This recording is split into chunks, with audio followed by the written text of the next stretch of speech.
อ้ยาสกูถอยหลังโอ้โหบอลอย่างนี้เลยเว้ยพวกนี้ ยิงแม่งไม่ลง สกูถอยหลังมาเตะมัน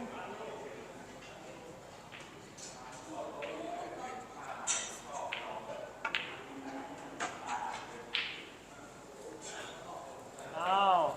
ไปยำยากครับโอ้โหลูกสองนี้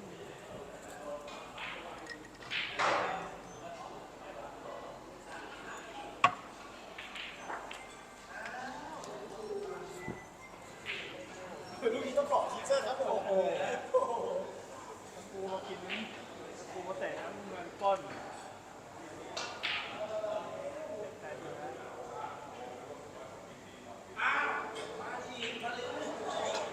โอ้โหเจ็บปวดยิงมันแทบตายตั้งลูก